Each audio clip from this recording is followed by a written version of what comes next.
سلامونه پرې مې دی چې والوزم زما وزرې مه تړئ شپو ته پاتې کېږو د رڼا وزرې مه تړئ سندره او بغیر د موسیقۍ نه نغمې بیبي چې خپل نوم یې ښاپیرۍ دی هغې دا سندره ویلې ده او بغیر د موسیقۍ نه ویلې ده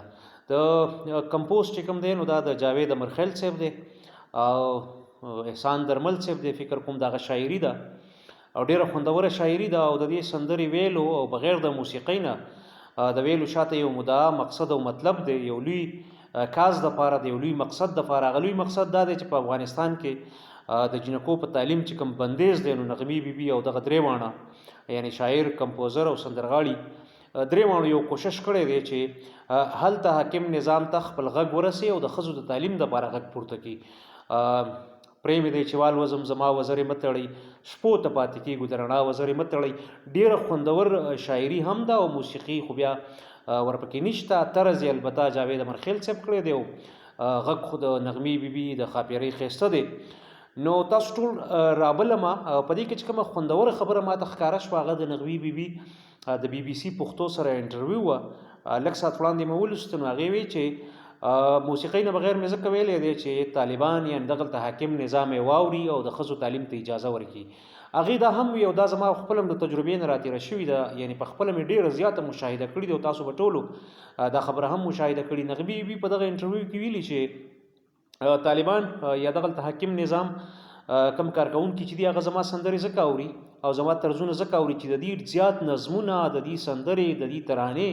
هغه زما د موسیقۍ په تړون کې دي یعنې زما د موسیقۍ کمپوز یا زما د کمپوزډ ګانو طرزونه یې خپل کړي دي خپلو ترانو له خپلو نظمونو له یا دوی چې کومې خاص ترانې وي نظمونه وي طالبان یادوم نو نغمه وی چې زما ډېر طرزونه دي کارولي دي دغه خلکو د خپلو نغمو دپاره نو مطلب دا چې دا زما موسیقي اوري او دا زه یوازې نغمه بیبي نه بلکې دا به تاسو محسوسه کړي ما خو ډېره زیاته مشاهده کړې ده په فیسبوک هم مخې له راځي دغه ترانې نظمونه یعنی مذهبي طالبانو کومې ترانې وغیره دي یا د مذهبي حلقو چې کومې مخصوص ترانې دي او نغمې دي یا نظمونه دي نو هغه اکثر و بیشتر د سندرو طرزونه دي دا اوس نه بلکې دا د ډېر وخت نه د 15-20 کالو نه زما په تجربه کې ده او زما په مشاهده کې ده چې څوک هم د موسیقۍ لږ ډېر شغف او شغل کوي نو هغې ته پته ده چې ډېر زیات نظمونه ډېرې زیاتې ترانې ډېر زیات حماسي غوندې یا داسې فوکلوري او جنګي د دې چې کومې ترانې دي نو هغه اکثر و بیشتر د موسیقۍ د ډېرو مشهورو ګانو په طرزونو کې دي ویلي دي نو دې ته زما هم خیال شوی دی او بیا نغمې د ډېرو خبرو سره اتفاق او اختلاف هغه په خپل ځای هغه جدا موضوع ده